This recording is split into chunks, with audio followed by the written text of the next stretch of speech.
नमस्कार दोस्तों, आज के इस वीडियो में हम लोग देखने वाले हैं कि फाइनेंशियल अकाउंटिंग और कॉस्ट अकाउंटिंग इसमें क्या डिफरेंस होता है। तो पहला डिफरेंस है अकाउंटिंग ऑफ मॉनेटरी ट्रांजैक्शंस।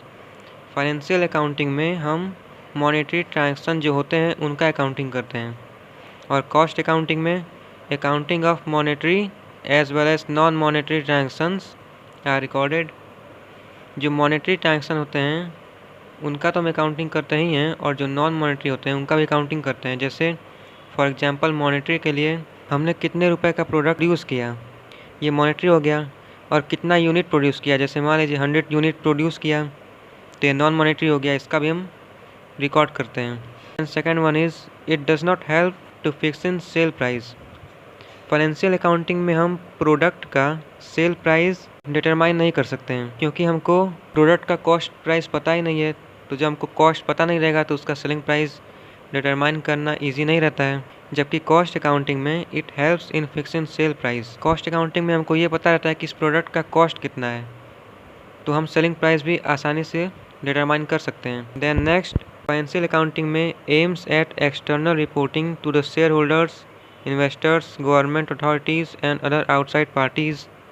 तो फाइनेंशियल अकाउंटिंग में इसका एम है कि एक्सटर्नल पार्टीज़ को बताना। जैसे यहाँ एक्सटर्नल का मतलब ये है कि share holder, investors, government authority, ये एक्सटर्नल पार्टी होते हैं फाइनेंशियल अकाउंटिंग में। तो इन लोगों को कई सारे इन्फॉर्मेशन दिए जाते हैं। जैसे एक्सटर्नल पार्टीज़ को ये बताया जाता है कि हमारे कंपनी की स्थिति क्या है, कितना प्रॉफिट एंड लॉस हुआ है। बैलेंस शीट के जरिए हम बताएंगे स्थिति क्या है हमारी, और प्रॉफिट एंड लॉस अकाउंट से ये पता चलेगा कि कितना प्रॉफिट हुआ है हमको।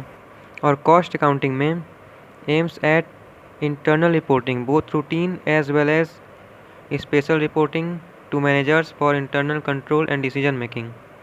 कॉस्ट अकाउंटिंग में यह उद्देश्य होता है कि इसमें इंटरनल मैनेजमेंट को इन्फॉर्मेशन दिया जाता है कि हमारे कंपनी में कितना प्रोड्यूस हुआ, कितना यूनिट का प्रोड्यूस हुआ।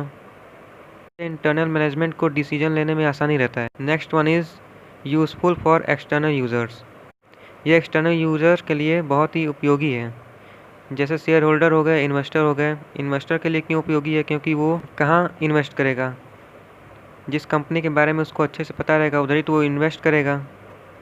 जब हम अपने कंपनी का बैलेंस शीट और प्रॉफिट एंड लॉस उसको दिखाएंगे तभी वो पता कर पाएगा कि हमारे कंपनी की क्या स्थिति है, उस हिसाब से वो इन्वेस्ट करेगा। और कॉस्ट अकाउंटिंग में it is for internal management for decision making.